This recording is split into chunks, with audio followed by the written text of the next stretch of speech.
வணக்கம். இன்னைக்கு ஒரு சின்ன பதிவு தான். இதெல்லாம் நீங்களே கேள்விப்பட்டிருப்பீங்க. இந்த பத்திரிக்கையாளர் நிகழ்ச்சியில் நடந்தது. அந்த கௌரி கிஷோர் வெயிட் என்ன, ஹீரோ தூக்குனீங்களே அவங்க வெயிட் என்ன அப்படின்னு கேட்டது. அதெல்லாம் இப்போ கொஞ்ச நாளைக்கு முன்னாடி தான் அந்த இது கோவையில் நடந்த கல்லூரி மாணவி கற்பழிப்பு சம்மந்தமாக பேசணும். எப்போ பார்த்தாலும் அந்த லேடிஸை தான் டார்கெட் பண்ணுவாங்க, ப்ரெஸ்ஸும் சரி எதுவாக இருந்தாலும் சரி அப்படின்னு இப்போ ஏற்கனவே சொல்லியிருந்தோம். இது ப்ரெஸ் தான் ஆரம்பிக்கல. இது பார்த்தீங்கன்னா எப்போவுமே எக்ஸ்பெக்டட் இது வந்து லேடிஸ் கிட்ட தான் இருக்கும். லேடிஸோடைய நடத்தை. இப்போ உதாரணத்துக்கு பக்கத்தில் ஏன் திருவள்ளுவர் படம் போட்டு வச்சுருக்கேன்னா, சும்மா ஒரு சிம்பிள் உதாரணம் மட்டும் சொல்கிறேன். திருவள்ளுவர் யாருன்னு யாருமே பார்த்ததில்லை. திருவள்ளுவர் எந்த தாடி வச்சிருப்பாரா, எந்த ட்ரெஸ் போட்டிருந்தாரு, வெள்ளை கலர் ட்ரெஸ் போட்டிருந்தாரா, தாடி இல்லாமல் இருந்தாரா, பூணூல் போட்டிருந்தாரானே ஏற்கனவே பிரச்சனை போய்கிட்டு இருக்கு. இதையே ரொம்ப நாள் உள்ள கடந்து ஒரு ஓலைச்சுவடியை எடுத்துக்கிட்டு வந்து ஒருத்தர் கொடுத்தாரு. அதை தான் பதிப்பு வச்சிருக்காங்க. அதுவும் பிரிட்டிஷ்காரங்க பதிப்பு வச்சிருக்காங்க. நல்லா ஞாபகம் வச்சுங்க. என்ன இதில் வந்து திருவள்ளுவர் தான் எழுதினாரு. திருவள்ளுவருக்கு ஃபோட்டோலாம் எந்த காலத்துலேயும் கிடையாது. இதுக்கு திருவள்ளுவருக்கு எப்படி ஒய்ஃபை கண்டுபிடிச்சாங்கன்னே தெரியல. திருவள்ளுவரே என்ன சரியாக கண்டுபிடிக்கல, அதுக்குள்ளே ஒய்ஃபை கண்டுபிடிச்சிட்டாங்க. ஒய்ஃப் வந்து தண்ணி அரைச்சிக்கிட்டு இருந்தாங்க. திருவள்ளுவர் அம்மா வாசுகி அப்படின்னு கூப்பிட்டாரு. அந்த அம்மா அப்படியே விட்டுட்டு ஓடி வந்துட்டாங்க. அப்படியே நின்றுச்சு அந்த வாலி. ஏன்னா அந்த அம்மா அவ்வளோ கற்புக்கரசி அப்படிம்பாங்க. கேட்குறேன் ஏதாவது சொல்லுவாங்க. அசிங்கமா இல்லை? எங்கேயாவது இப்போ வாலி நிற்கலாமா? முதல்ல ஏன் நீ எந்திரிச்சு வாங்க, வந்து எடுத்துக்க. எதுக்கு சாப்பிடும்போது இன்னொருத்தரை போய் கூப்பிட்டு தொந்தரவு பண்ற அறிவு கட்டவனே அப்படின்னு தானே திட்டணும். திருவள்ளுவரை நம்ம சொல்லலை. திருக்குறள்லயே 1330 சொல்லும் போது எல்லாருமே நிறைய பேர் பேசியே நான் கேள்விப்பட்டிருக்கேன், நானும் பார்த்துருக்கேன். இதுல ஒரு 30 குறள் இந்த லேடிஸை பத்தி வருது. பெண்கள் இவ்வளவு சாஃப்டா இருக்கணும், நடந்தா சத்தம் வரக்கூடாது, அது பூ மாதிரி இருக்கணும், தாமரை மாதிரி, இதெல்லாம் வந்து நிறைய இருக்கு. இதெல்லாம் வந்து திருவள்ளுவர் தான் எழுதியிருப்பாரா? ஏன்னா திருவள்ளுவர் வந்து கடவுளே இல்லைங்கிற லெவலுக்கு ஒரு சில விஷயங்கள்லாம் பேசியிருப்பாரு. அப்படிப்பட்ட ஒரு மனுஷன் ஒரு லேடிஸை வந்து இல்லை லேடிஸ்லாம் இப்படிதான் இருக்கணும்னு சொல்லியிருப்பாரா அப்படின்னே நிறைய பேர் கேள்வி கேட்டுக்கிறாங்க. இதெல்லாம் இடைச்சொற்கள்னா என்னன்னா, ஒருத்தர் ஏதாவது எழுதிட்டு போயிடுவாரு, பின்னாடி வந்து இப்போ உதாரணத்துக்கு அச்சம் நாணம் பயிர்ப்புன்னு சொல்லுவாங்க. அச்சம் மடம் நாணம் சொல்லுவாங்க. அச்சம்னா என்னன்னு தெரியும், மடம்னா என்னன்னு தெரியும். நம்ம இதெல்லாம் இந்த நடுவில் கொண்டு வந்து அடுத்த ஒன்று சேர்த்துட்டாங்க. அச்சம் மடம் நாணம் பயிர்ப்பு அப்படின்னு. பயிர்ப்புனா என்னன்னா அசிங்கப்பட்டு செத்து போகிறது. அதெல்லாம் தேவையா? அதெல்லாம் அச்சம் மடம் நாணத்தோட நிறுத்த வேண்டியது தானே. இது யாரு கொண்டு வந்து உள்ள சேர்த்தா? அப்படி ஒரு வேர்டே கிடையாது, கொண்டு வந்து உள்ள சேர்த்து விட்டுருக்காங்க.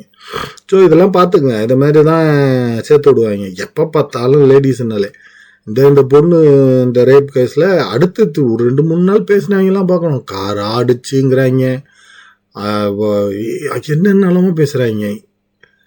போலீஸுக்கே தெரியல அங்கே என்ன நடந்துச்சுன்னு. அந்த பொண்ணே வந்து மயக்கத்தில் இருந்து தெளிஞ்சிருக்கு. இவங்க புதுசாக கதை சொல்கிறாங்க பின்னாடி. அதாவது ரேபிஸ்டோட பின்னாடியே கேமராவில் வந்த மாதிரி பேசுகிறாங்க. பேசிக்காவே இடிக்குது ரொம்ப. அதாவது எப்போ பார்த்தாலும் இதில் பார்த்தீங்கன்னா யூஸ்வலாக பெண்கள் தான் பெண்களுக்கு எதிரி அப்படின்னு தான் நம்ம கேள்விப்பட்டோம். யூஸ்வலாகவே அப்படி தான் கேள்விப்பட்டிருக்கோம். பொம்பளைங்க தான் வந்து இன்னொரு பொம்பளை வந்து எப்போ பார்த்தாலும் திட்டிக்கிட்டே உட்காந்துருப்பாங்க. எப்போ பார்த்தாலும் இதை செய்யாதீங்க, இப்படி ட்ரெஸ்ஸை போடாதீங்க, உங்களுக்கு அட்வைஸ் பண்ணுறோம், அதை ட்ரெஸ் பண்ணுறோம், துப்பட்டா போடுங்க, அதை போடுங்க, இதை போடுங்க. சரி, அவங்கவுங்க பொண்ணுங்களா அவங்கவுங்க அம்மா அப்பா சொல்கிறதுங்கிறது வேற. திருப்பி குழப்பிக்க கூடாது. அம்மா அப்பா சொல்கிறதையும் மற்றவங்க பேசுகிறதையும் குழப்பிக்க கூடாதுங்கிறது தான் இங்கே டிஃப்ரென்ஸே. அம்மா அப்பா அவங்கவுங்க குழந்தை சேஃபாக இருக்கணுங்கிறதுக்காக பேசுகிறது. ஆனால் மற்றவங்க பேசுகிறதுங்கிறது தேவையில்லாது. இதைத்தான் பேசுகிறோம், தெளிவுபடுத்திங்க எப்போவுமே. ஸோ இதில் திருப்பி ஒருத்தர் தான் எனக்கு இன்னும் ஆச்சரியமாகவே இருக்குது. அவர் எப்போவுமே எது நடந்துச்சுனாலும் எப்போவும் ட்ரெஸ்ஸு சரியாக போடல, நீ வந்து ஏமா அங்கே போனேன், ஏமா இத்தனை மணிக்கு போனேன், இதை தான் பேசிகிட்டே இருப்பாங்க. அதாவது ரேப்பிஸ்ட்டை பற்றியே பேச மாட்டாங்க. ஏன் ரேப் பண்ணா அப்படின்லாம். ஏன் ரேப் பண்ணா என்ன? அவனுக்கு ரேப் பண்ணதுக்கு தண்டனை தான் கொடுக்கணும். இது ஏன் ரேப் பண்ணான்னு காரணம் வேண்ட கேட்க வேண்டியிருக்கு. ஆனால் வந்து பார்த்தீங்கன்னா ட்ரெஸ்ஸு சரியில்லை, நீ நடந்தது சரியில்லை, உன்னுடைய பார்வை சரியில்லை, நீ நேராக நிமிர்ந்து நடந்த ஏன் தலையை குனிஞ்சு நடக்க வேண்டியது தானே, ஏன் இந்த தொங்க போட்டு நடக்க வேண்டியது தானே, முக்காடு போட்டுட்டு போக வேண்டியது எல்லாம் பேசுவாங்க. ஆனால் அந்த தண்டனை கொடுக்கணும், ஏன் இப்படி நடந்துச்சு, ஏன் கேமரா இல்லை, ஏன் போலீஸ் நடவடிக்கை எடுக்கலை, ஸ்ட்ராங்காக சட்டம் இருந்துச்சுன்னா பயம் வரும்ல, இதை பற்றியெல்லாம் யாருமே பேச மாட்டாங்க. எப்போ பார்த்தாலும் டார்கெட் வந்து ஒரே விஷயந்தான். ஏன்னா ஈஸியாக டார்கெட் பண்ண முடியும் லேடிஸு தான். அதனால் டார்கெட் பண்ணிட்டு போயிடுவாங்க. இங்கே ஒரே ஒரு திருப்பி அதே தான் இவர் தான். அன்னைக்கு பேரை சொல்ல மறந்துட்டேன். நல்ல வேலை இன்னைக்கு ஃபோட்டோவோட பேர் கிடச்சிருக்கு. அதுவும் அழகாக தமிழில் எழுதி வச்சுருக்காரு. சுந்தர், சரவண சுந்தர். அவர் 2வது தடவையும் அவரோட பேட்டியை வந்து ஒருத்தர் வந்து மைக்கு முன்னாடி வாய்க்குள்ள வீட்டுக்கிட்டு கேட்டார். அந்த பொண்ணும் பையனும் அப்படின்னு ஆரம்பிச்சாரு. அவர் தெளிவாக சொல்லிட்டாரு, ஏங்க அவங்க 2 பேரும் மேஜரு, அவங்க எக்கேடு போட்டு போனால் என்ன, உலகத்தில் எந்த ஊருக்கு வேணாலும் எங்கே வேணாலும் யார் வேணாலும் போகலாம், இதெல்லாம் இதெல்லாம் இது கிடையாது, ஏன் அங்கே போனேன் இங்கே போனேங்கிற கேள்வியெல்லாம் இங்கே வராது அப்படின்னு இவ்வளோ அழகாக ஒரு போலீஸ்கார் நான் இது வரைக்கும் பார்த்ததில்லை.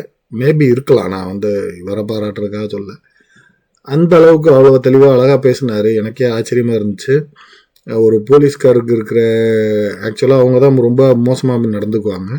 அவருக்கு இருக்கிற அந்த இது கூட அந்த பத்திரிகைக்காரர்களுக்கு யாருக்குமே இல்லையே. இங்கே நடந்த இந்த பொண்ணு விஷயத்தில் நடந்த பத்திரிகையாக இருக்கட்டும், இந்த இந்த இந்த கௌரி கிஷன் அவங்க விஷயத்தில் நடந்ததாக இருக்கட்டும், எதுவுமே வந்து பத்திரிகையாளர்கள்ங்கிற பேரில் ஒரு சிலர் நடந்து உள்ளே வந்துட்டு ரொம்ப அனாவசியமாக பேசுகிறது, எல்லாமே தங்களுக்கு தான் தெரியும் பேசுகிறது ஒரு மாதிரி இருக்குது.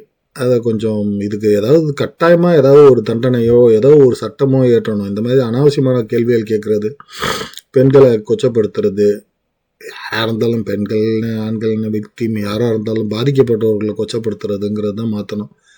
ஆண் பெண்ணுன்னு என்ன வித்தியாசம் அப்படிங்கிறது தான் விஷயம். இது சின்ன பதிவு தான், பார்த்துங்க. நன்றி, வணக்கம்.